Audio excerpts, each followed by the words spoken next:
Primeiro, agradecer a Andréia, Marcela. Eu acho que é um papo tão interessante e um assunto tão caro para a gente. Quando a gente bateu um papo um pouco antes, é um assunto caro para quem é pai, para quem é mãe, para quem é educador. É um assunto muito, muito rico e muito importante no nosso mundo atual, né? E a nossa ideia, para quem está nos ouvindo aqui hoje, é assim: a gente vai fazer um bate-papo rápido entre nós três. Depois a gente vai, tem o chat aqui, gente. A gente vai deixar aberto ao chat para vocês comentarem. Se der tempo, a gente até pode tentar abrir um áudio aí, mas a gente pede que todo mundo fique com o áudio fechado. E a gente vai. Eu vou mediar um pouquinho aqui para tentar olhar o chat aí, gente. Mas vai me ajudando, Andréia e Marcela também vão me ajudando aí, que eu sou meio pangaré. Eu vou apresentar um pouquinho a Andréia e a Marcela, que é bem legal para a gente se conhecer um pouco. Marcela é formada em Letras e Pedagogia, ela é mestra e doutora em História e Crítica Literária, pós-doutoranda em História Cultural e escritora, crítica literária e professora de adolescentes há 15 anos. A Andréia é pediatra, formada pela Faculdade de Botucatu, na Unesp, mãe da Beatriz, de 7 anos, realizada com a clínica de atendimentos no consultório e amante da ciência e da infância. Bom, eu sou o Emanuel, estou no percurso de psicanálise há 14 anos. A minha linha de especialização há alguns anos é a perinatalidade, a parentalidade, que eu gosto muito, e começo a estudar tudo isso a partir dos meus filhos. Então, todos nós aqui temos filhos, acredito que todo mundo que está nos ouvindo aqui hoje também deve ter filhos, né? É um assunto que está todo mundo meio apavorado aqui, e a ideia é um grande bate-papo. Andréia, Marcela, querem falar alguma coisa antes da gente começar aquela nossa ideia de bate-papo? A gente não combinou nada, a gente não teve tempo de conversar, então é um bate-papo bem fluido mesmo, né, Andréia e Marcela? Vocês querem falar algo aí? Eu quero dizer que nem todos que nos ouvem têm filhos, e te digo por que não. Ah, boa, obrigado. Obriguei os meus alunos, aos quais eu tenho alguma autoridade ainda, de que viessem. Então, eu estou vendo alunos adolescentes meus aqui. Maravilhoso. Ai, que legal! Maravilhoso, Marcela. É um tema, inclusive, que eu queria trazer aqui. Porque eu dei uma certa obrigada. Quem é meu aluno adolescente sabe que eu sou um pouquinho agressiva com a questão do celular. Faço terrorismo toda a aula com eles. Então, eu obriguei eles a virem aqui, porque muitos deles são pré-vestibulanos e, além de ser uma temática que toca a maternidade e paternidade, é uma temática que toca política pública, né? Então, portanto, é atual, portanto, toca professores, tios, acho que aqui vejo algumas amigas que são professoras também, vejo uma aluna que é mãe também, tem de tudo aqui. Então, acho importante dizer isso porque Excelente. A gente já começa tirando a culpa dos pais, né? Isso é um problema de política pública. Isso deveria interessar, inclusive, a quem não lida com nenhuma criança no cotidiano. Maravilhoso, maravilhoso. Acho que você pôs um ponto muito importante, muito importante. Andréia, quer dizer algo ali no começo? Eu quero, já é um tema que a gente vem tratando tem muito tempo. Eu até estava olhando aqui que eu tenho o Pediatria Leve, que é um Instagram que eu que faço o conteúdo, e eu fiz conteúdo sobre a questão das telas há anos. Então já é uma coisa que a gente conversa muito de que a gente precisa orientar, né, direcionar como é que vai ser esse uso ao invés de uma proibição. E eu acredito de coração que a gente vem fazendo isso já tem um tempo já, que a gente sabe que não é legal. Criança e adolescente grudado na tela, e a gente está falhando, justamente porque não é uma questão individual. Não a gente culpabilizar os pais, é uma pressão social absurda e precisa de medidas coletivas. Eu também acho muito importante a gente ressaltar isso junto com a Mai. Eu acho que a gente pode pegar um gancho já, e eu queria trazer Primeiro que está todo mundo vendo vários dados, certo? Então, eu acho que é interessante o que a Marcela trouxe com relação a políticas públicas e pegando o gancho que você mencionou, né, André? Essa coisa da coletividade. A Vera ontem, inclusive, fez um post muito interessante, né, sobre o coletivo dessa loucura que a gente está, né, sobre isso. Mas eu acho que é muito importante, e até nas postagens a gente falou que ia trazer, começar com dados, né? Eu acho que isso é muito relativo, e eu trouxe eu queria ler mesmo. Tem um estudo publicado na revista JAMA Pediatrics, né, de 2022, essa pesquisa investigou a relação entre o tempo de tela e o desenvolvimento cognitivo em crianças pequenas e adolescentes, e os resultados mostraram que as crianças e adolescentes que passavam mais tempo em frente a telas tinham um desenvolvimento cognitivo mais lento do que aquelas que passavam menos tempo. Esse é um primeiro dado que eu acho que é muito importante a gente pensar. De Oxford, de 2021, então eu comecei a pegar dados de 2010 até 2023, para a gente poder entender qual que está sendo a relação do uso das telas em diversos lugares, e a gente vai chegar nas escolas também, né? Essa pesquisa de Oxford, ela analisou o impacto do uso das mídias sociais na saúde mental de adolescentes. Isso, de novo, mídias sociais. Os resultados indicaram que o uso excessivo de mídias sociais estava associando a um maior risco de desenvolvimento de problema de saúde mental, como ansiedade, depressão e baixa autoestima. E aí eu queria começar, Andréia, acho que a gente queria trazer alguns pontos. Primeiro, Andréia como pediatra, Marcela como professora, acho que vocês estão vivendo isso muito, acho que isso é muito interessante. Então, assim, Andréia, como é que você enxerga isso com os principais efeitos negativos do uso das telas na saúde, primeiro, física, de adolescentes, crianças? O que você fala sobre isso? Vamos pensar um pouquinho aí. Tá bom, primeiro eu só queria falar para todo mundo que está aqui que todos esses estudos que o Manu falou, você consegue encontrar no site Desconecta. Eles fizeram um compilado, né? Tem um grupo de pais em São Paulo, que acho que é onde a coisa começou a ferver. E eles têm o site Desconecta, você acessa vídeo, você acessa os estudos, tá tudo lá, tá bom? Inclusive, eu posso depois deixar aqui para quem quiser, todos esses, isso que a Andréa falou, tem link, tem artigo, são pesquisas, não são achismos, né, André? Acho que isso é muito importante a gente deixar claro aqui, que a gente não está trazendo só a experiência da nossa clínica, né? Isso. Bom, vamos lá. Primeiro, eu acho que a gente tem que entender por que é que os pais têm tanta dificuldade em limitar a tela, pensando aqui numa questão individual mesmo, né? Por que a gente chegou onde a gente está? E eu entendo a tela, conversando diariamente com famílias, como rede de apoio. Somos famílias sobrecarregadas, as famílias que têm pai, ainda assim, né, são sobrecarregadas, a rotina fica em cima da mulher, tem a questão do home office, então eu vejo desse jeito. É uma sociedade que está um pouco dependente da tela em vários quesitos. Mas a gente já está com repercussões que eu acho que em alguns espaços, e aqui eu venho com a bandeira muito forte da escola, não faz sentido a gente permitir nenhum tipo de tela. Eu ainda faço uma diferenciação, tá bom? Entre telas. Para mim, televisão é uma coisa. Mesmo que hoje em dia a gente não gere quase frustração com a televisão, né? Que eu, para assistir Chaves, eu tinha que sentar lá no horário e perdia. Se passou, perdeu. Agora eles ligam lá e assistem o que quiser. Mas mesmo assim, é um dispositivo com mídias longas, né? Se não acessar YouTube, é um pouco mais controlado e não tem tanta interação. O potencial aditivo é muito menor. Acho que o que a gente vê um pouco vilanizar, talvez, é smartphone e tablet, que tá ali, né? Tá na palma da mão.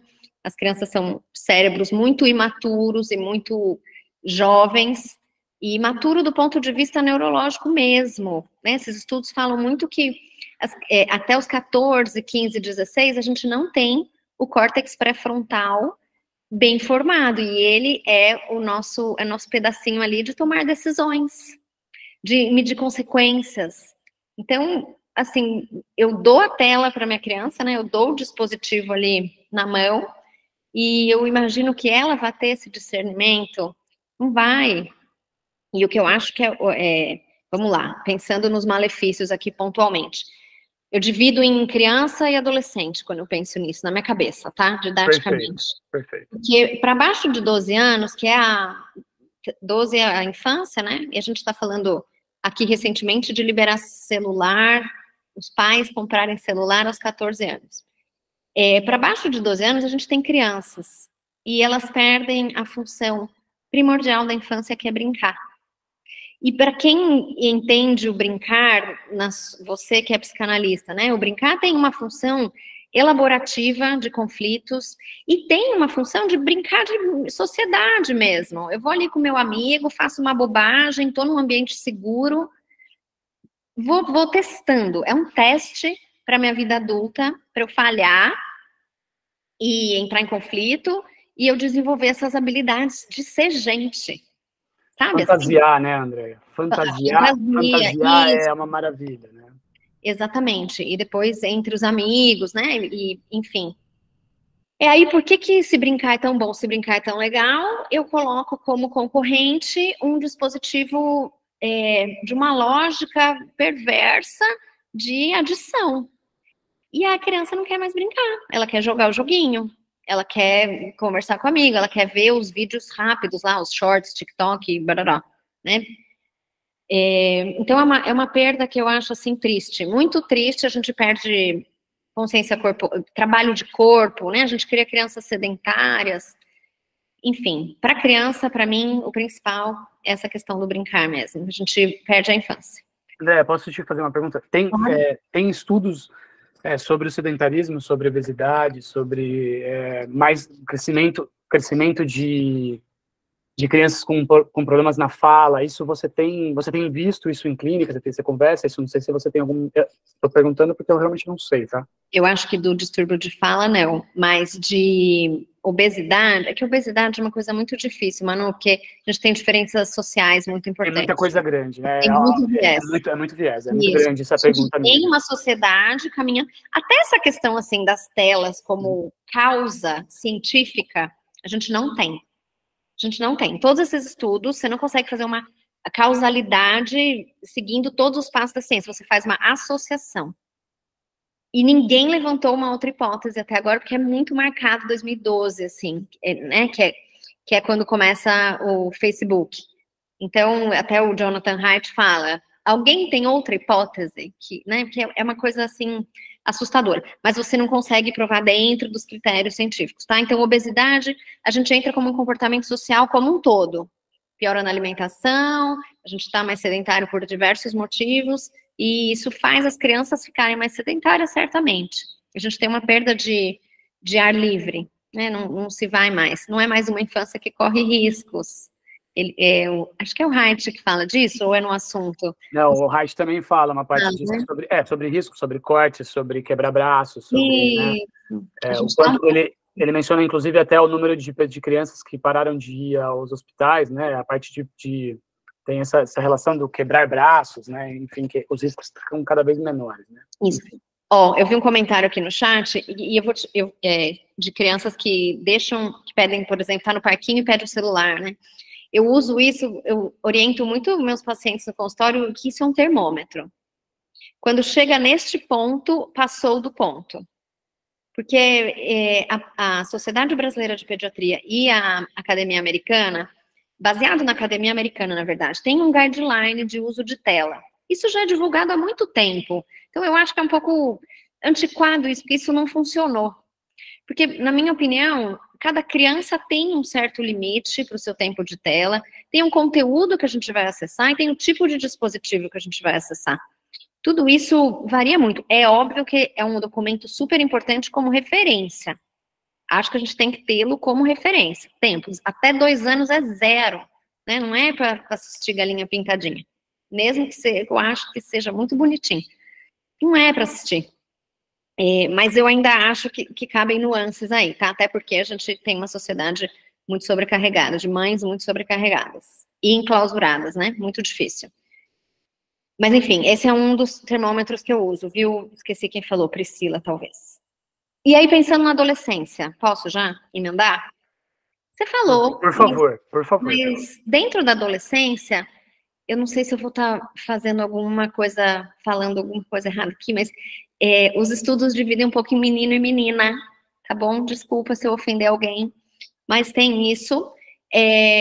Para as meninas ficam muito mais tempo em redes sociais. Eu que sou mãe de menina, isso me deixa, assim, em pânico.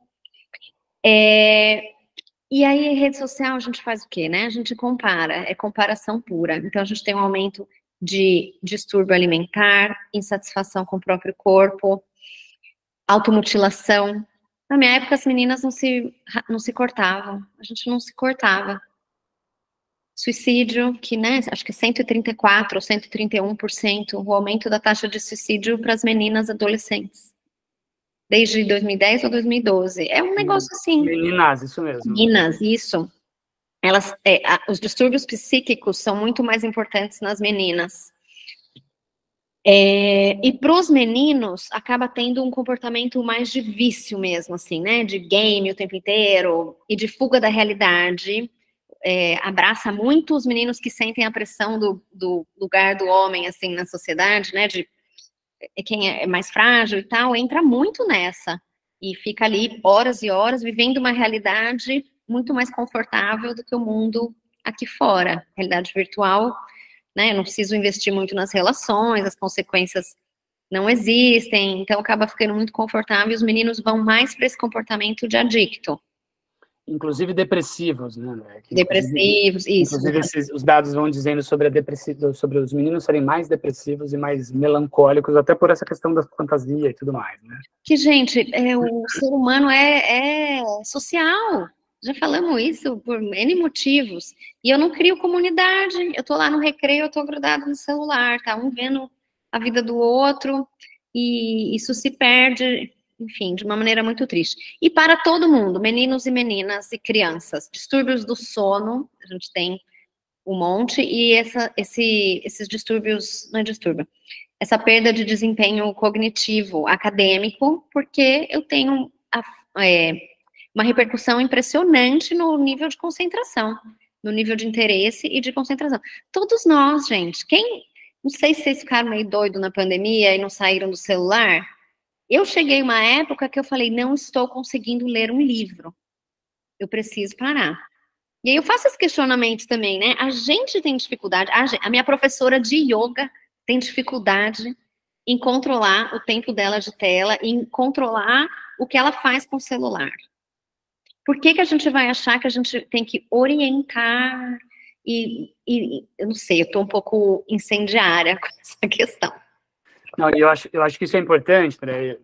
Para tentar organizar um pouco. Não sei se você tinha mais alguma coisa sobre adolescente. Não, foi. Porque acho que é legal a gente pensar em alguns pontos aqui também, que eu queria chamar a Marcela para esse papo, que duas coisas. Estão saindo agora já algumas pesquisas para os adultos, certo? Então, isso que você falou da professora de yoga, a gente sente isso muito. E quando a gente faz pelo menos eu vou falar por experiência própria, quando você faz uma desintoxicação mesmo dessa loucura do celular, e é um celular de redes sociais, é uma coisa maluca, assim, você fica muito menos ansioso, muito menos, você consegue ler e tudo mais.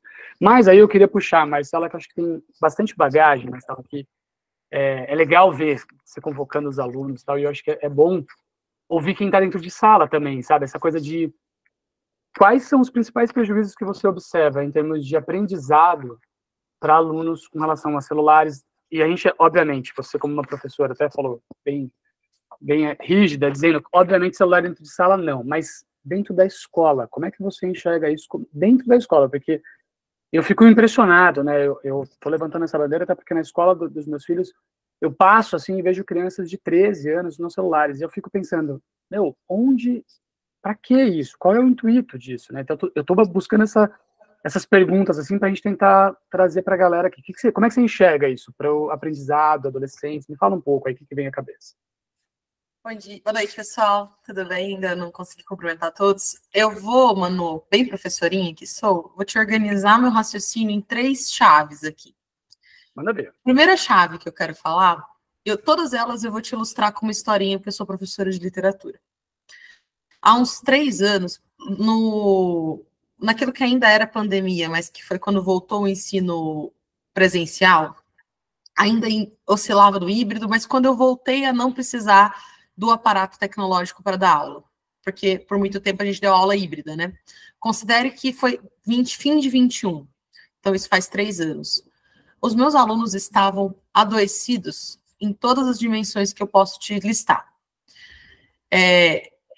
Eu lembro, você não me conhece, mas a Andréia me conhece. Eu não sou o tipo de pessoa, e os que me conhecem vão saber que... Eu ouvi falar bastante de você. Né? Então, eu não sou o tipo de pessoa que chora, que se emociona. Eu sou a pessoa que inclusive você como psicanalista depois lide com isso, eu sou a pessoa que transforma qualquer tristeza em ódio. Eu sou pistola 24 horas. Então eu vou te contar uma história e você vai entender. Eu sentei na sala dos professores, numa reunião de professores, e eu chorei por 15 minutos até conseguir falar, e a única coisa que eu consegui falar foi: eu não consigo mais dar aula. E eu sou uma professora apaixonada, sou louca por dar aula. Foi a primeira vez na minha vida que eu pensei em abandonar a carreira. Porque eu não... E a frase que eu verbalizava... E assim, eu para chorar na frente de um monte de colega homem ainda por cima, mas é que eu estava assim, destruída. Eu só conseguia verbalizar: eu não encanto mais os meus alunos. Porque qual sempre foi a minha característica de professora que me faz todos os dias acordar às 5 da manhã? Eu sei encantar aluno para ler.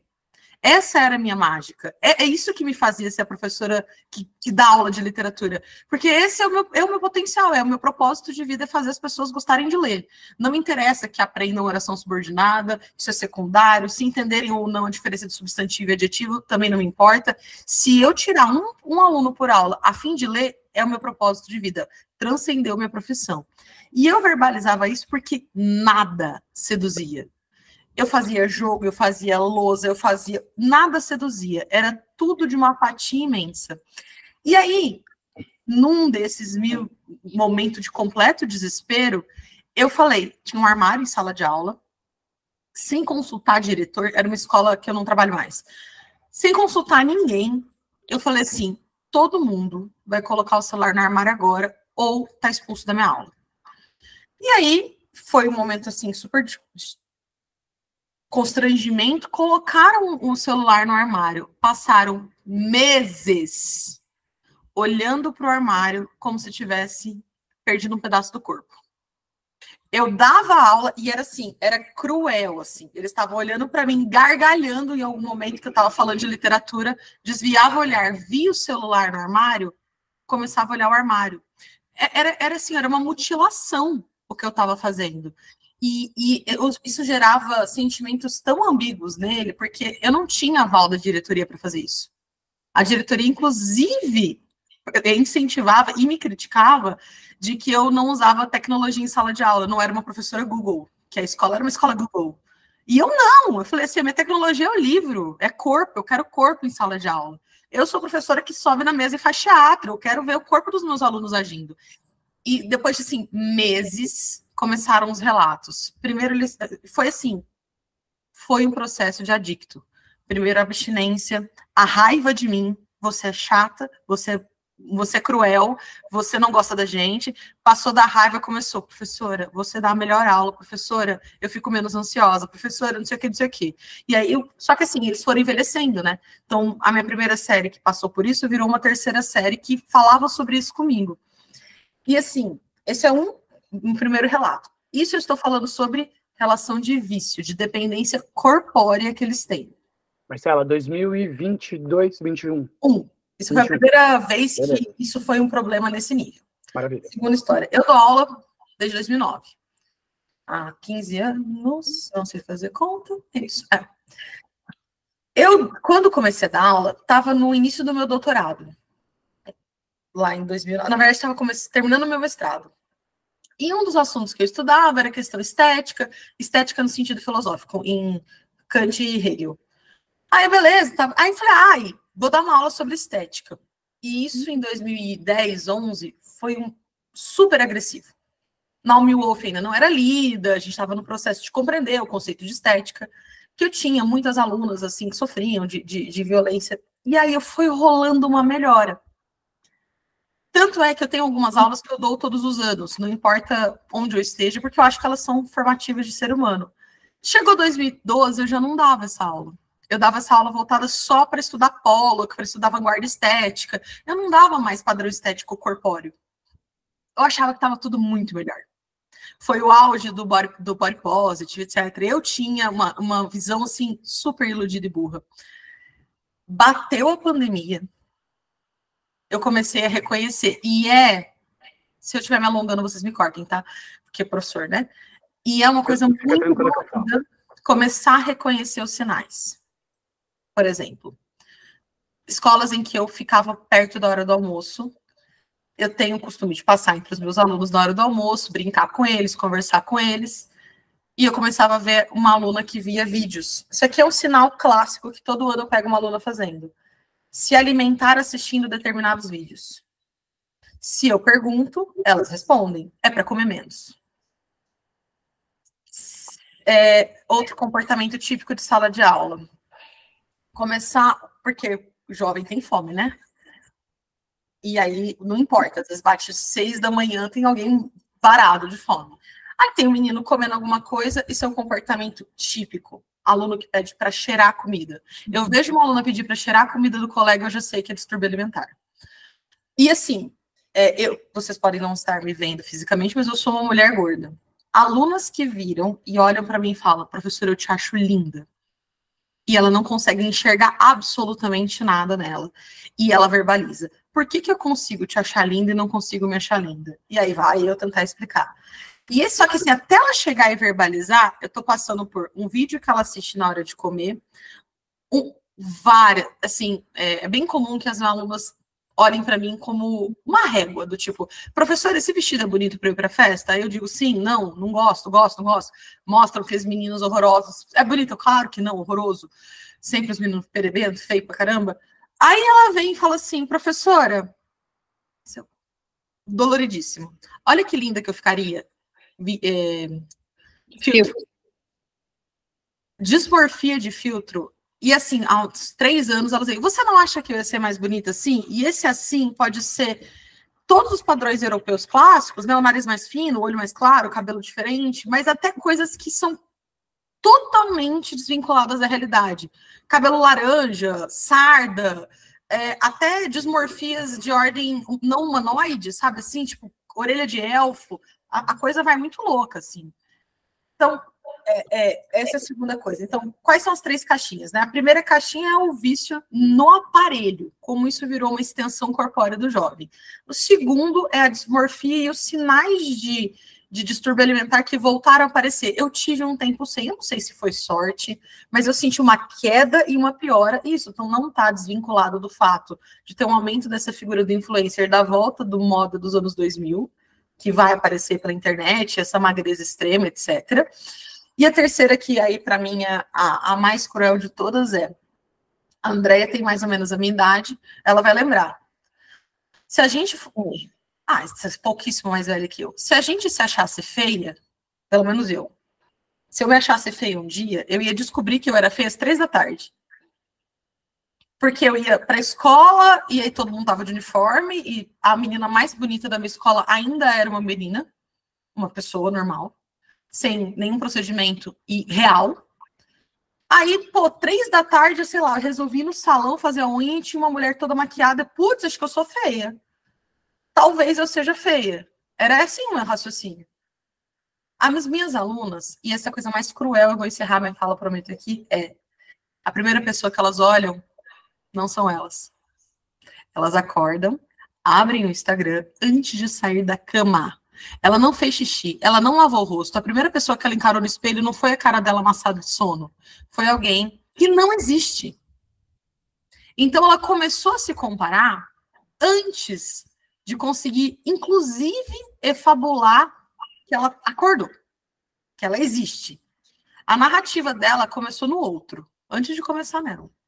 Então, assim, isso é de uma crueldade, essa onipresença. Então, as pessoas falam, porque a internet ajuda o introvertido. Muito pelo contrário. O que eu vejo é a onipresença da internet dá uma sensação de medo constante. Vários alunos já verbalizaram que o sonho da vida deles é uma mágica em que não existisse mais rede social. Vários. E acho que aí é legal esse link, não te cortando, porque acho que é daqui mesmo que acho que a gente vai.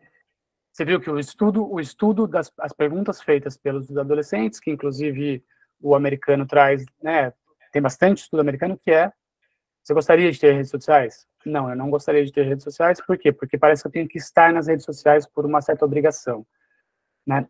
Isso foi falado por eles. Então, olha como isso que você está trazendo é tão interessante, né, nesse lugar de...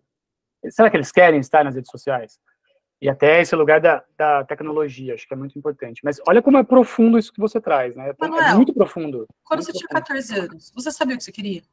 Claro que não. Graças a Deus que não. Não. Pô, eu não sei até hoje. Não, se o adolescente sabe o que quer, não. A mim me preocupa seriamente, assim. Sim. Então, assim, a gente tirou a chance deles terem dúvidas. A gente impõe certezas. Sim. E se isso não for um problema de política pública, significa que você está jogando na mão de uma criança que é incapaz de tomar decisões, e ainda bem que seja, uma das decisões mais sérias da vida dela. Aí você trouxe um ponto que dá para a gente discutir, e aí eu posso falar um pouquinho também, que é esse lugar das redes sociais na parte psíquica mesmo, que isso está muito ligado. Você trouxe uma vinheta aí, né, da sua vida. Eu vou trazer um recorte que é muito interessante, que sem pensar, sem conversar, apareceu aqui. Eu tive um caso em 2020, na verdade, um pouco antes da pandemia, e chega uma adolescente para mim aqui, com anorexia, passando por um psiquiatra, um caso super, super complexo.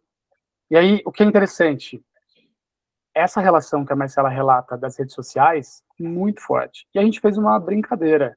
Ela tinha 16 anos. Vamos abrir e ver as suas horas de rede social, de celular. 16 anos.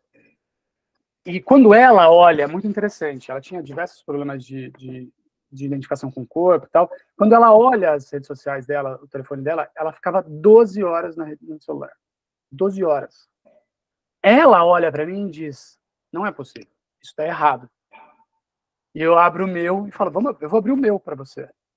E aí eu mostro o meu e deu 2h30. Eu falei, eu já acho 2h30 muito, porque ó, se eu atendo a cada um a 50 aqui, 2h30, onde eu tô com 2h30? Ela falou, onde eu tô há 12 horas no celular. E aí é um caso muito interessante para a gente pensar que era bem isso que a Marcela trouxe. Ela olhava o outro era muito mais bonito, enfim, não vou entrar no caso a fundo, mas o quanto as redes sociais, e aí fazendo um link com o que a Andrea traz, que ninguém consegue ter outro lugar, 2012. Quando entra as redes sociais, a gente tem um problema muito grave, muito, muito, muito grave em depressão, ansiedade, distúrbios alimentares. É óbvio, a gente teve uma pandemia no meio do caminho, tudo bem, mas a gente tem um problema muito grave de tecnologia para adolescentes, falando no nosso tema aqui, que é dentro de escolas, né? E aí a gente precisa pensar assim, para que isso? Qual é o intuito? Eu fico pensando qual é o intuito de telas dentro das escolas. Manda ver, André, eu tô cutucando. Eu queria saber das pessoas que estão aqui, assim, se tem alguém que acha que proibir não é o caminho, assim. Pode escrever no chat, manda ver. Porque assim, a minha opinião... Tem uma pergunta aqui. Eu gostaria de proibir smartphone do 0 ao médio, assim. Para mim, eu não entendo o porquê, o benefício, a vantagem, a necessidade do uso, nem para ensino médio. Olha lá, então, será que todo mundo... A Lívia mencionou, vou ler aqui, tá, André? Existe algum estudo, opinião de vocês em relação a escolas que usam só o app como principal organizador da rotina, responsabilidade do aluno, além de ser principal forma de comunicação de pais e escola? Vocês não acham que isso é ruim também como recurso pedagógico? Aí, Marcela, pode falar, Marcela, manda ver. Porque assim, eu estou atualmente, neste momento da minha vida, numa escola que é 0 celular para jovens, né, teoricamente, porque eles dão um jeito de burlar, e isso já é um segundo problema, né, porque é difícil demais, né, enfim, talvez um outro papo, né. Existe essa questão, de fato, a maior parte da comunicação, por exemplo, roteiro de estudos, onde que posta os arquivos, é online. Mas aí eu acho, eu particularmente acho que a gente precisa começar a distinguir telas. Eu não acho que seria exatamente um problema que houvesse um dispositivo eletrônico, sei lá, um computador, que o aluno acessasse em uma aula específica. Explico. Na escola que eu trabalho, tem uma disciplina que é Maker, e eles aprendem a programar. E eu acho valiosíssimo o aluno aprender a programar. Só que não é toda a disciplina que a tecnologia é uma vantagem. Em literatura, é 0. Existe jogos, gamificação, existe milhões de coisas. E claro que eu posso usar milhões de recursos pedagógicos. E assim, nada substitui o livro. afetivamente, cognitivamente. Por exemplo, eu tenho muitos alunos que usam o tablet como livro didático para não comprar o físico. Mas eu peço, quando a mãe autoriza, eu proíbo. A mãe, eu tenho umas mães parceiras, assim, que eu faço reunião de pais, eu falo, você autoriza que eu proíba? Ela, eu autorizo. Eu não deixo o caderno ser o tablet. Porque eu preciso do corpo, eu preciso do papel, eu preciso do recurso de escrita, eu preciso da imagem, do processo mnemônico ali. O aplicativo, se uma criança precisa usar o aplicativo da escola, ela precisa usar ele 1 ou 2 vezes no dia. Você entende? O que acontece é que vira muleta para instalar um WhatsApp Web. Então, assim, eu sou favorável. Smartphone, jamais. Absolutamente jamais. Dispositivo em determinadas disciplinas, porque eu não acho que a gente só tenha que ensinar a viver na rede. Pode ter uma disciplina para ensinar a viver na rede. Não precisa ser umas 8, entendeu? Pode ter uma aula de uma sequência didática minha em que eu vou usar música, portanto, YouTube. Eu não vou usar música o tempo todo. A materialidade. Por que a gente está trocando tudo por uma materialidade virtual, sendo que a nossa vida real envolve outras materialidades? Se a escola é um simulacro da vida, por que eu não posso abrir mão dessas coisas em prol? Assim, eu sei a resposta. É porque é infinitamente mais barato para uma estrutura manter desse jeito. Então, assim, e aí, essa coisa que ela mencionou da mãe chata, etc. Se um for chato, esse um é chato. Se todo mundo é chato, lógica aristotélica, ninguém é chato. Aí entra na saúde pública, né, Marcela, que você fala. Acho que essa é uma premissa que até o movimento Desconecta está levantando essa bandeira.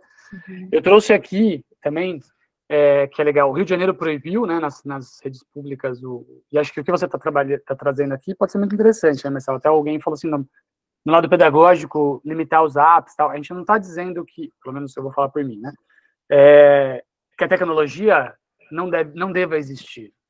Não tem mais como isso, certo? Mas é que dentro das escolas, como essa escola pode usar isso. E aí eu trago aqui, ó, alguns recortes que são bem importantes, ó. A gente adora se comparar aos Estados Unidos, né? Então, eu vou trazer aqui, o Rio de Janeiro já faz, certo? Rio Grande do Norte também está caminhando. O Paraná, o uso de celular em sala de aula é proibido, a menos que esteja vinculado ao aprendizado. Maranhão e São Paulo limitam o uso, a gente está tentando entender um pouco isso ainda, mas olha só. Flórida, julho de 2023, uma lei entrou em vigor que exige que todas as escolas públicas do estado proíbam o uso de celulares e bloqueiem o acesso de redes sociais. Indiana, a mesma coisa, Utah, Oklahoma, Kansas, Nova York e Califórnia estão nessas ideias. Então, o que é legal trazer? Saúde pública, políticas públicas, para a gente poder entender. O movimento Desconecta lá está tentando que levante essa bandeira. Então, a mãe que diz, bom, eu passo pela chata, eu acho que é muito interessante a gente pensar, e aí eu vou trazer o meu olhar para a brincadeira da psicanálise, que eu faço sempre essa pergunta para os pais, assim, eu tenho 2 meninos, um de 10 e um de 7. Se ele te pede um gole de vinho agora, o que você faz? Silêncio total, obviamente, vai buscar sua bola, vai brincar de alguma outra coisa, vinho é para adulto. Fechado? Por que a gente não faz isso com o celular? Eu acho que isso é uma coisa muito interessante, e obviamente sim, com o celular, com a tecnologia, a gente está tentando, e aí eu acho que isso é um ponto para as mães aqui, né, para a gente, todo mundo levantar uma bandeira de que, nas escolas, qual é o intuito disso? Qual é o objetivo disso? Acho que o movimento Desconecta, ele tenta que a gente chegue até as escolas, e pelo menos a minha ideia aqui é que a gente possa ter adolescentes, crianças mais saudáveis emocionalmente. A minha ideia é para psicanálise, para psicologia, para terapias. Então, essa relação de políticas públicas, ela é muito importante. Ela é muito importante que a gente aqui no nosso pedestalzinho aqui leve isso para algum outro lugar, né, Andréia, Marcela? Acho que essa é uma ideia para a gente tentar trazer, né? Manda ver, Marcela. Existe estou tentando ser educada, peraí. Existe uma leitura muito simplista de que tecnologia é celular. Perfeito. Assim, porque as crianças precisam aprender a lidar com tecnologia. Cara, tudo é tecnologia, a depender do ponto de vista. Entendeu? Ah, é porque a gamificação. Não existe nada mais lúdico que um jogo de RPG, um jogo de tabuleiro. Então, se você quer xingar mil coisas, existem aplicativos pedagógicos, existem. São maravilhosas? Eventualmente. Eventualmente. Eu leio a maior parte desses aplicativos pedagógicos, especialmente os colocados em rede pública, como uma saída neoliberal para resolver por cima um problema estrutural que a gente não tem dimensão de como resolver. Então, por isso a gente vai ter que fazer um recorte de classe aqui, infelizmente. A gente está falando de escola privada. Agora, de fato, existem, por exemplo, crianças que não deveriam estar usando o celular na minha aula, usam, e quando eu vou ver, é a mãe mandando mensagem? Existe. Por que o que está faltando? Entender que, se assim, a gente está discutindo as crianças, porque é mais fácil discutir as crianças. Mas quantos de nós, na desculpa de falar que estamos trabalhando e usando o celular como fonte de trabalho, não estamos trabalhando? Entendeu? Quantos de nós precisaríamos de fato passar o tempo que a gente passa no celular, mas a gente também não tem a capacidade, porque humanamente isso não nos é ensinado, para lidar com esse limite. Você entende? Assim, eu acho que a gente também tem que fazer uma autoanálise e tal. Assim, vou dizer por mim, desde que meu filho nasceu, fazer uma confissão muito curiosa, tá? Eu tenho hábitos que não são maravilhosos, né? Embora eu me alimente muito bem, etc, eu sou uma pessoa que sou super leniente com o fio dental. Essa é uma realidade sobre mim. Escovo o dente perfeitamente, não passava o fio dental. De repente, eu engravidei e comecei a pensar, meu Deus do céu, eu preciso urgentemente passar o fio dental, porque eu vou ser o exemplo do meu filho. Essa coisa tão idiota, eu sei, é uma coisa ridiculamente idiota, mas assim, eu comecei de fato, agora passo fio dental assiduamente na frente dele, para que no futuro ele entenda que se passa fio dental. Só que eu gosto de passar fio dental, eu odeio, continuo odiando como sempre odiei. Mas falta um pouco, como é que a mãe vira e fala assim para mim, em reunião de pais, ai, você pediu para ele ler o livro do Gogol, ele não leu, literatura russa é muito chato. Minha amiga, me ajuda a te ajudar. Se você está me dizendo, você está verbalizando que literatura russa é muito chato, não sou eu que vou ensinar sua filha a gostar de ler sozinha. Existe um processo de modelagem, de imitar o adulto, e um problema você pode ser a melhor mãe do mundo, aquela que está com o livrinho na mão sempre, faz o curso da Marcela de clássicos, faz o fichamento, tipo a Andréia, a Paulinha, que está assistindo a aula, que é ótima aluna de literatura, mas o cara vai 5 minutos passear num supermercado, tá todo mundo com o celular na mão. Então, é claro, né? A educação é um jogo de pratinhos em que a gente não tem que ficar lidando com todos eles. Mas 3 são fundamentais: mídia, pais, escola. Se 2 desses 3 agirem em consonância, o que vem de fora a gente dá uma segurada. Né? Mas, assim, tem que fazer um processo de olhar para a gente adulto, para nós, os modelos desses alunos. E para esse discurso que simplesmente encobre uma desculpa neoliberal para uma educação fracassada. Vou parar.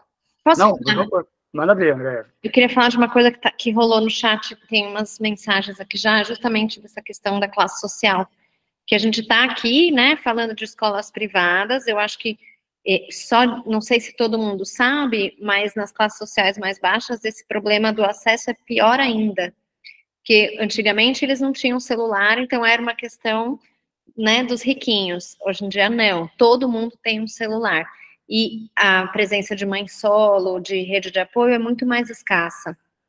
A jornada de trabalho das mulheres é maior, então a gente tem isso pior ainda nas classes mais baixas. E talvez eu corra o risco de ser um pouco poliana aqui, mas eu realmente estou esperançosa desse movimento social de paz. Assim, eu acho que a gente pode chegar em algum lugar. Eu já vi deputada falando de PL, de proibir nas escolas, e de repente a gente consegue gritar isso, né? Que isso chegue em algum lugar, comece alguma coisa. Faz muito tempo que eu não vejo um movimento social chegando em algum lugar aqui. Eu tenho um pouco essa utopia? Estou sendo utópica? Não sei, eu acho que pode acontecer. Mas, não sei se é uma utopia. Privado, não vai ter jeito, assim. Sim. É triste, né? Acho que para mas talvez levantar essa bandeira, né, André, mesmo começando no privado, pegando o que a Marcela fala, sobre esses 3 lugares que a Marcela trouxe, claramente os pais são um ponto muito, muito importante nessa jogada. Por mais que a gente tenha que perguntar para os adolescentes também, tudo isso que a gente passou, mas os pais são pontos, um ponto fundamental nessa jogada toda, e acho sim que tem uma relação, e aí historicamente, né, tem uma relação dessa sociedade, da nossa geração, da geração que tem filhos agora, né, 40 mais, 35 mais, de uma relação complexa, com baixa tolerância à frustração, certo? A gente escuta muito na clínica, conversando com colegas, o medo da frustração do filho, o medo que o filho vai ter um grande problema se ele estiver frustrado. E aí eu tô falando de diversas idades, tá, gente? É tão interessante que a gente escuta essa fala de mães de adolescentes, né? E aí eu faço uma brincadeira, assim, às vezes eu escuto uma mãe de adolescente, eu fico pensando se ele vai te ligar para perguntar assim, mãe, eu ponho camisinha ou não agora aqui, que eu vou começar a transar? Eu bebo ou não bebo agora aqui? Eu posso te perguntar, eu tomo um shot de cerveja ou não posso? Essa relação da frustração me vem muito forte nisso, assim, com relação à parte psíquica, sabe? O quanto a nossa geração tem esse lugar de não conseguir frustrar. Claro que a gente está falando de uma classe social, de onde a gente está e tudo mais, mas eu acho que esse movimento é essa ideia que a gente estava, né, André? De trazer aqui se a gente levanta uma bandeira para chegar até as escolas de Campinas, que a nossa ideia aqui é na nossa região um pouco, né? O movimento Desconecta, ele vem do Rio e etc. Mas, assim, acho que a nossa ideia aqui é isso mesmo, levantar uma bandeira para que chegue e bata em algumas escolas, né? Que as escolas parem e pensem assim, bom, por que será que os pais estão tão incomodados com isso, assim, né? Então, era essa a nossa ideia aqui. Manda ver, Marcela. Mas ela vai segurando. Manda ver. Ai, desculpa, é porque eu sou muito facilmente incendiária, eu tô tentando me controlar.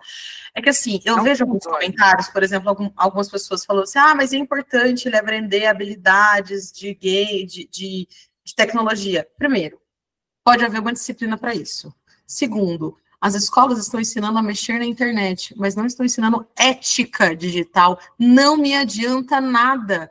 O cara sabe programar, mas não sabe o perigo de um cyberbullying. O cara sabe programar, mas não discerne discurso de ódio, de opinião. Então, assim, enquanto a gente não tiver um trabalho ético sobre estar nessa persona virtual, nada me adianta as outras habilidades. É marketing para vender curso.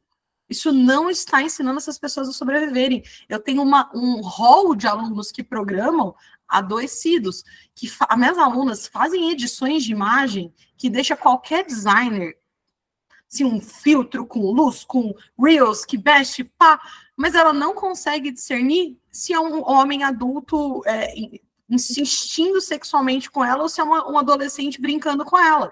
Então, assim, o que a gente está colocando na balança do que importa ensinar em termos de digital? Você entende? De que me adianta essas habilidades? Então, assim, esse problema, gente, é gigantesco. Claro. A gente está discutindo, assim, num suspiro desesperado para dormir com um mínimo de paz de que pelo menos a gente está pensando nisso. A real é essa.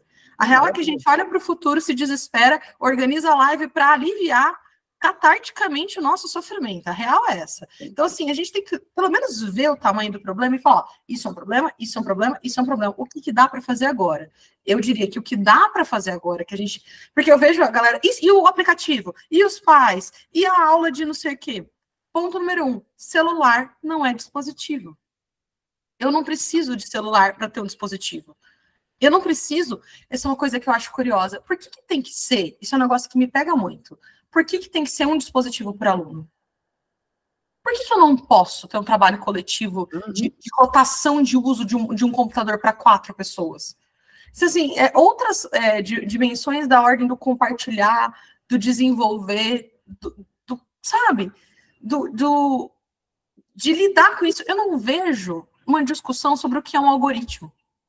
Meus alunos não sabem o que é um algoritmo. Eles não sabem que eles estão vendo o que querem que eles vejam. É uma coisa tão simples, mas eu não tenho uma matéria sobre isso. Eu tenho uma matéria que ensina a programar, por exemplo. Marcela, mas você traz tanta... Ódio. Não, acho que ódio tem... Ódio não, pelo contrário, eu acho que você está com medo de ser muito... inflamar muito, eu acho que é isso que a gente precisa mesmo, na minha opinião. Porque você traz tanta solução... ainda muito incipiente e tudo mais, mas tantos caminhos, vamos pensar, não tem solução talvez não. Professora, não gestora, né? Não, mas eu acho que esse nosso movimento para Campinas, ó, acho que é muito importante para nós que estamos aqui, todo mundo, não sei se vocês estão entendendo, ó, a gente está com 52 pessoas, é a primeira vez que eu e a André, a gente bateu papo, vamos tocar, porque a gente percebeu que para nossa região isso é importante. Você traz tantos caminhos para a escola, porque eu sou psicanalista, eu vejo uma coisa, André é pediatra, vê outra coisa, mas você está lá dentro da escola, foi isso que a gente, quando a André falou de você, eu falei, cara, é animal, por quê? Porque você trouxe vários caminhos. O primeiro caminho é que não há, eu fico nessa discussão dentro da minha cabeça, não há por que ter celular dentro de escola. Uma das mães, não há porque, uma das mães comentou num post meu, disse, mas aí eu tenho que pegar o meu filho na escola. Perfeito, que horas que ele sai? Meio-dia, 14? Secretaria, bicho, lembra? Não, uma coisa chamada secretaria. Mas sei lá, meio-dia, A minha 15. mãe me ligou. Tem o pessoal com o microfone lá chamando as crianças. Acabou. Pois é, bicho, é isso. Quem é adolescente, meio-dia 15, vai até a porta, vai até o portão ali, vai até o portão, a mãe vai passar, vai pegar, sabe? Então, essa é uma relação complexa com relação a caminhos que a gente poderia dar para a escola para não ter celular. Né? Eu fiquei te ouvindo e falo, pô, mas tem tanto caminho, cara. E aí eu me faço uma pergunta, Marcela, André também aí, que acho que também deve ter essa vivência. Por que começou, né? Por que será que começou essa coisa do celular liberado para... Acho que alguém mencionou aí, né, 9º ano, 8º ano já, eu tenho escolas com 7º ano sendo liberado, né, poder levar. Por que será que começou, galera?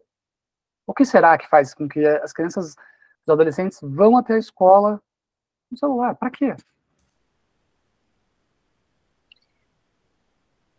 Não, acho que eu vou falar uma burrice. Mas fala.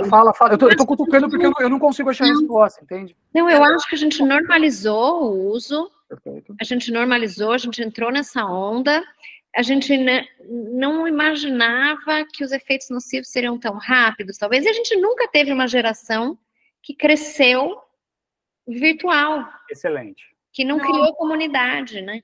Gente, é uma coisa simples. Até vocês perceberem que fazia mal, nós, fazia gostosinho. Tava gostosinho, né? Claro.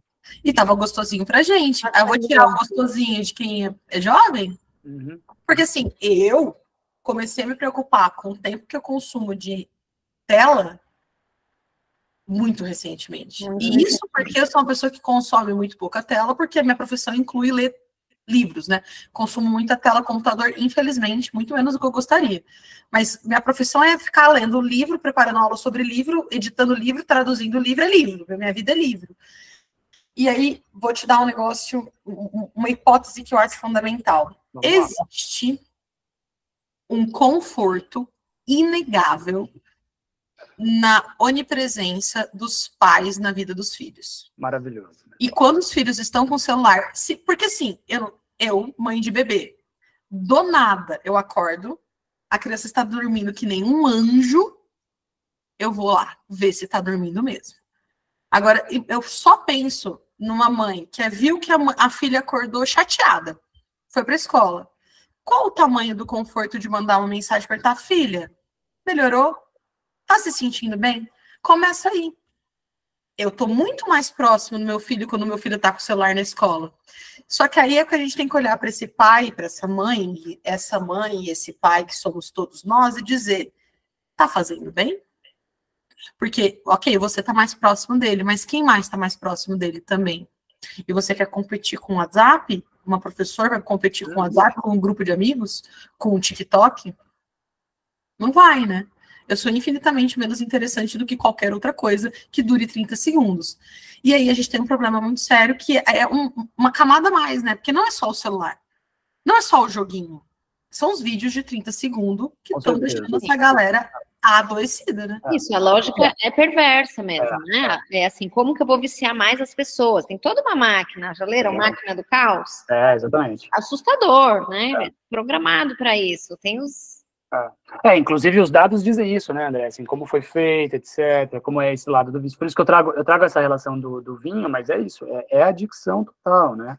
É adicção total, né? Não, vou trazer um dado, eu não sei se vocês viram isso, mas eu estava no Museu de Arte, por aí, numas férias, e eu vi uma instalação que recriava um experimento da década de 60, que colocava, isso na Vila Sésamo, quando estavam fazendo esse programa, colocavam uma criança sentada ali assistindo, e do lado uma tela passando fotos.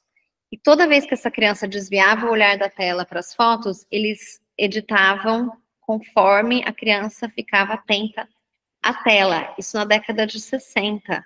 Era feito para edição. E como é que eu vou deixar a criança adicta? Era isso. E a gente acha que os caras são bonzinhos, gente. A gente também... É porque é mais fácil, é difícil acreditar. Não, eu acho que tem uma questão complexa. Tem uma questão comprar, complexa. Né? Essas crueldades. Mas olha como isso, assim, isso aí tá aí há muito. Eu fiquei tão chocada quando eu vi essa instalação. Eu falei, a gente é um pouco ingênuo, né? A gente, sei lá. Mas olha, eu acho que a gente pode, inclusive, a nossa ideia era fazer um papo de 1 hora aí, mais ou menos. Eu acho que o que, Andréa, eu acredito que toda essa indignação nossa, existe uma indignação nossa de tentar trazer um caminho, ideias, levantar uma bandeira para nossa região.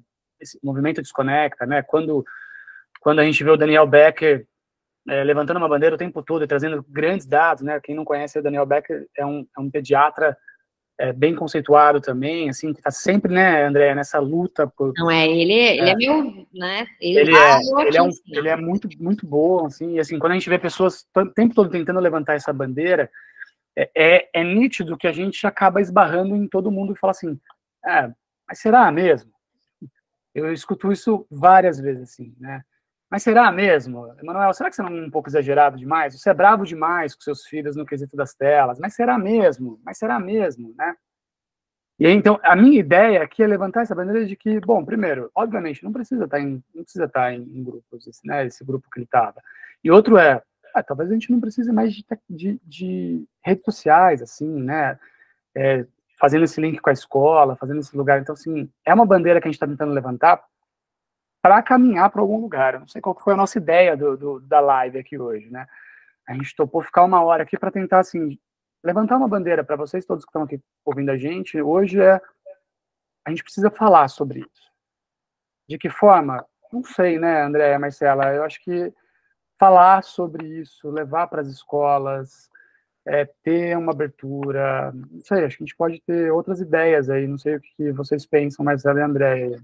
Não, tem gente, eu já vi que tem mais gente aqui da escola da Beatriz, e a gente começou a fazer reunião de pais, a gente está se mexendo um pouco para isso. E agora, além de querer proibir o celular para todo mundo, eu ainda quero ética virtual, viu, Marcela? Porque a Marcela mandou bem nessa. A gente não ensina isso. Eu fiquei assim, meu Deus, a gente não ensina isso. A gente parte de um princípio, porque eu não sei se que eu consumo esse tipo de conteúdo, né? Do mal e do como é feito, partindo da premissa de que estava dado já isso. Óbvio que não. Muito obrigada. Detalhe, né, Marcela está falando de adolescentes, né, Marcela? Como teve os casos aqui na nossa região, né? Inclusive teve escolas aqui na nossa região que tiveram problemas, né? De grupos de WhatsApp mesmo, essa coisa. Como é que a gente usa tudo isso? E é uma vez só colocado ali, né? Colocou na internet, está lá, né, cara?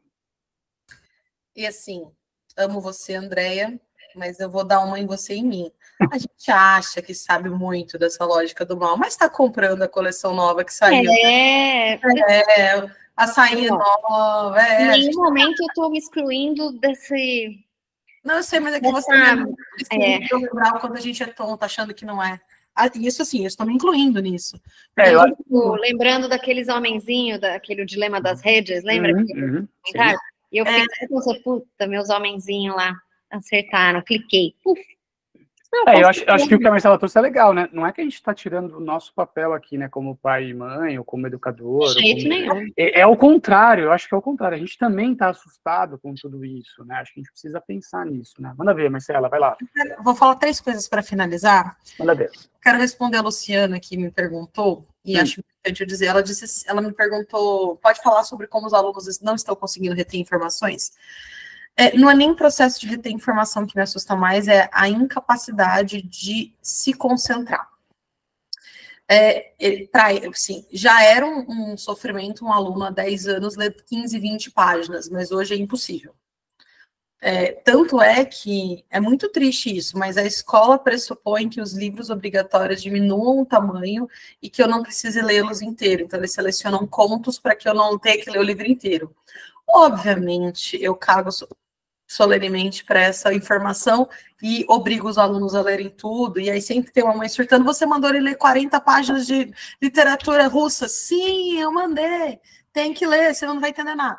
Enfim, eu sou só uma professora, e uma professora bastante desbocada, correndo risco de demissão a qualquer minuto. Então, eu não tenho este poder de gestão nos lugares em que eu estou, porque não é o tipo de cargo que alguém me toleraria.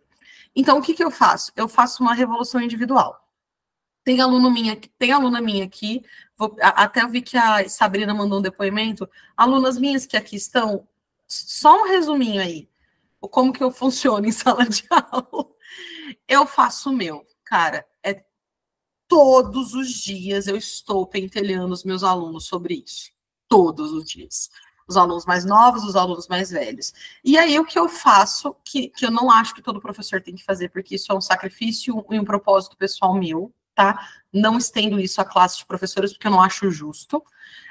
Eu criei estratégias para mimetizar o nível de concentração que eles dão conta e ir expandindo isso aos poucos. Então, no início do ano, as minhas aulas de 45, 50 minutos, elas trocam o tempo todo para eu conseguir reter atenção. E eu sou muito mais brava no início do ano. Porque depois de 2, 3 meses, eu convenço os meus alunos de que é muito legal prestar atenção na minha aula. E aí eu vou dizer uma das coisas mais lindas que um adolescente de 9º ano me disse. Você me faz querer ficar aqui até quando vai começar a aula de educação física. Aí quando você escuta isso, você entendeu que a estratégia deu certo. Mas para isso, geralmente, eles me odeiam 1 mês. 1 mês achando que eu sou brava, que eu sou cruel, que eu sou maluca, várias informações. E assim, gestar essa estima aí de não querer ser amada, que o professor tem um ego gigantesco, né? Então, entender que eu não vou ser amada 2, 3, 4 meses e depois ir gestando. Mas assim, é luta individual. Porque eu vejo, são para mim que as alunas que estão anoréxicas correm, são para mim que são os alunos homossexuais correm quando sofrem violência, é em mim que as minorias têm encontrado algum tipo de apoio, então sou eu que estou vendo, não é às vezes um professor de matemática, entendeu? Então talvez a gente precise... Ai, nossa... Maravilhoso, Marcela, maravilhoso. Eu falo muito, gente, vocês me desculpem. Sou casado com uma professora e eu escuto dores, assim, é tão bonito ver isso, porque é isso, acho que a gente precisa levantar a bandeira, a gente tem que trazer isso para os professores, escola, né? A gente tá trazendo essa live para a escola. A ideia nossa era para que isso chegue em algum lugar, né? Assim, é bonito de ver, muito bom mesmo. Manda ver, Marcela. Uma fala, porque eu vi uma mãe sentindo culpa. Não há culpa individual e problema estrutural. Não esqueçam dessa frase, mães. Eu vou fazer questão de pegar uma fala aqui. Manda ver, André. Eu vou pegar uma fala aqui também que eu queria trazer. Eu tô absorvendo aqui. Achei tão bonito isso que a Marcela falou. Me emocionei. Espera só um pouquinho que eu vou pegar uma aqui, quer ver?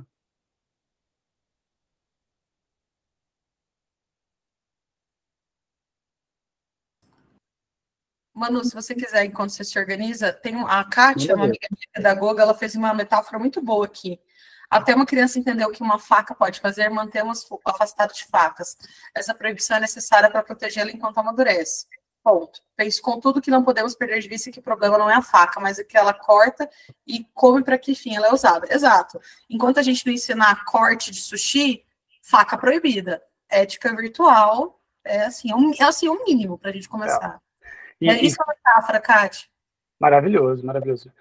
Trazendo para essa mãe, né, e acho que essa nossa ideia aqui, vícios coletivos requer ações coletivas, né? A gente é um problema coletivo, é um problema de políticas públicas, é um problema que a gente tem que trazer para a nossa sociedade, né? Então, Marcela, Andréia, eu acho que a gente pode... Marcela, maravilhoso, de verdade, assim, muito, muito, muito legal. Andréia também. Pensei 2 vezes de chamar uma professora para participar de uma live. Eu amei, que é isso? Não, eu acho que a nossa ideia era essa, eu acho que a gente tem que ouvir mais professores que estão ali junto com essa ideia. Você não sabe, mas quando eu postei, eu tenho vários amigos professores que falaram, nossa, ela é foda, nossa, ela é demais. Muito honrado. Então, tem amigos meus professores aqui que falaram que você era realmente tudo isso mesmo. E eu acho que o mais interessante, independente do que a gente vai fazer com tudo isso, é que a gente está levantando um movimento. Né? Se a gente não acredita que possa mudar, por que a gente está aqui? Ficamos 1 hora, ficamos com 50 pessoas aqui com a gente, em 1 hora, 7h30 da noite, numa plena terça-feira. É terça-feira. Assim, para mim já valeu. A minha ideia, para mim já valeu. Eu acho que essa ideia é a gente tentar trazer mais para frente, mais gente, mais movimento, né? Que a gente possa trazer mais para nossa região aqui. É importante isso para a gente, né? Andréia, Marcela, poxa, muito obrigado mesmo. Acho que esse é o papo muito bom. Contem comigo, gente, no que eu puder ajudar. Beleza. Esse foi o nosso movimento individual aqui também, né? Nós por nós mesmos. A revolução começa na cabeça das pessoas. É isso mesmo. É isso. Muito bom. Um beijo para vocês, gente. Obrigado por todo mundo aí que estava aqui com a gente, tá bom? Beijo, até mais.